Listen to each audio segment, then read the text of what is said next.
Sooner Scoop HD. This week any different than last week, just as far as bouncing back? I mean, obviously you guys got to work on some stuff that you didn't do this past week. Kind of like the same thing, just forget, learn from it.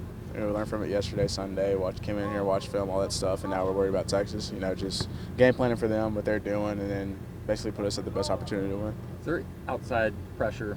I mean, obviously you guys are going to put a lot of pressure on yourselves to bounce back, but is there any outside noise, added pressure just from everything that's going around the program right now as far as the way you guys played the last 2 weeks? I mean, there's a lot of outside noise. I wouldn't call it pressure. Honestly, us inside these walls, I mean, we don't care. We know who we are. We know what we can do, and we're just worried about ourselves. We're not worried about what everybody else is saying about us. Coach Venable said last week, he talked about guys playing with fear of failure. Did that happen on Saturday? I'm not sure. I mean, you can tell guys were overthinking a little bit, stuff like that, just from watching film. Just a lot of little things. Those little things add up. But now we're just focusing on, going out there and playing football. Just like we're doing when we were kids. Just going out there and play freely. At this level, I mean, everybody knows how to play football. So we got to do it to the level that we're most comfortable at. Is this a sport where you can do that? It's either black or white, or is it more like a lot of grays where you have to be smart and you have to be cautious and you have to be measured, but you still have to play 100 miles an hour? Yeah, I mean, it's a lot of gray. Not everybody can play college football, especially here, other schools too. I mean, it's a lot of gray. You have a good mixture of both. It's all about what you do in life, how you treat everything, But yeah, it's a lot of gray. It's not as simple as black and white. Does it make it any more difficult at all in terms of preparation, just not knowing 100% what Dylan's status is going to be for this Saturday? I mean, as a receiver, not really. I mean, I got a separate job other than the quarterbacks, maybe with Coach Levy, game plan and stuff like that. But for me, I mean, no matter who's back there, I got to do what I got to do, my job to the best of my ability. Do the intricacies change there at all? I know you work with every quarterback, but working with each one differently. Even Saturday, do you feel any difference after Dylan came out? There's a difference. I say it was mostly like an emotional difference after seeing, the way he came out and stuff like that. He's a huge leader on our team, so not having him out there was different. But at the end of the day, I mean, we're building with Davis. We're going with Davis. Whoever's going to be out there, and we're just building on it. I feel like he played good Saturday. He got stepped into a hard role. You don't really expect it, but when your number's called, you got to go out there and show up. And I feel like he did good. And so we're building with whoever comes in this week. And, like I said, I mean, the receivers, we're just worried about doing our job. Whoever Coach Levy chooses or whoever's getting the reps, I mean, that's who gets the reps. Marvin, what are you seeing about the way Davis has handled the last 48 hours or so? Yeah, I mean, he's told the team, the mistakes he's made in the game and stuff like that. He's told us, if I'm out there, I'm going to go out there and make sure we're not the reason we lose. He's handled it amazingly. He's ready for the spotlight if it gets put on him. And we have trust in him. We don't care who's back there at the end of the day. I mean, we're all going to do our job. We got belief in whoever's back there because Coach has belief in him. How much different is this week for him, though, as opposed to last week when he knows that Dylan's going out there as the number one guy? I feel like, personally speaking, if it was me, I feel like the preparation standpoint, you've been more prepared, more locked in on certain details, stuff like that.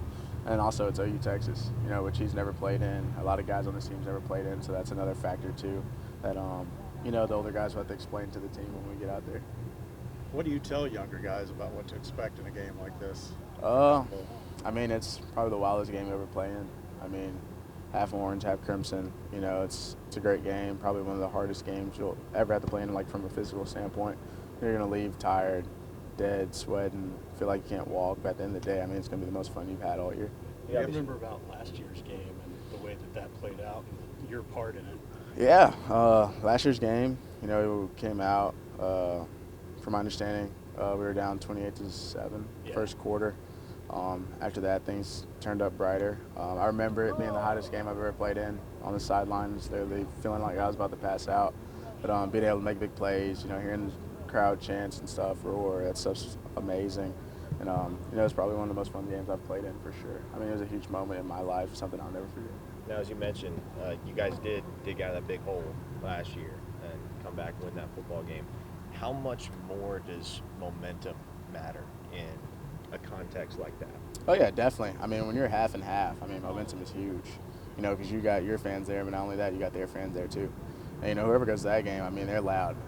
Whoever's up, I mean, they're going to make it sound like the whole stadium's like it's a home game. So momentum's a huge game, a huge part in that game. You know, however we play, however it goes. I mean, we felt it last year. When you're talking about Texas was loud, our fans couldn't really say anything, and then at the end of the game, I mean, we're going crazy. So, yeah, momentum is a huge part of this game. Seems like this stage is one of those games that you can't bounce back and get up for this thing. You shouldn't be in a jersey. Oh, yeah, definitely. I mean, if you're scared, if you don't want to go out there, and don't go out there. You know what I mean? I mean, this game, like, maybe it just means more to me being a kid from Texas, but I mean, like this is a game you sign up for. You have it circled every year. Like you go to OU, you go to Texas, you know you're going to play OU Texas, and you know what it means being in the state fair, all that stuff. I mean, at the end of the day, if you're not fired up to play this game, I mean, you don't love football, you don't want to play football. Growing up in Texas, what's your earliest memory of this game? Growing up.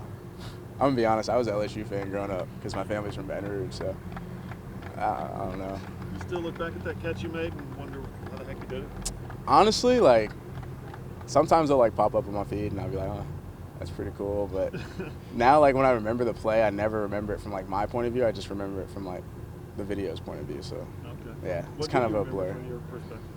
Honestly, I just remember running, seeing Caleb step up in the pocket, the ball being in the air, and then falling, and then the pylon just being there. I mean, it was kind of surreal. I didn't know where I was, but it's just one heck of a play. Did you see the pylon before you landed? Oh, no, not a chance. I mean, I was half in the game, half out of the game. I was dead tired, but it was a touchdown, so that's cool. Marvin, talk about the difference between this game and all others. How much different is it from one end of the field to the other, with one end being surrounded by Texas fans, the other OU fans? Yeah, I mean, you can kind of hear it. I mean, honestly, it's just talking from like a drive standpoint. I mean, maybe a third down goal line, something like that, you can hear it a little bit more. But I mean, the way the fans are in there, I mean, it honestly feels like the whole thing is full of like either your team or the other team. Like that's how it feels in there. With the way the last two games have gone, is it good news, bad news to have Texas be this week at all, or does it matter at all? I mean, considering the last 2 weeks.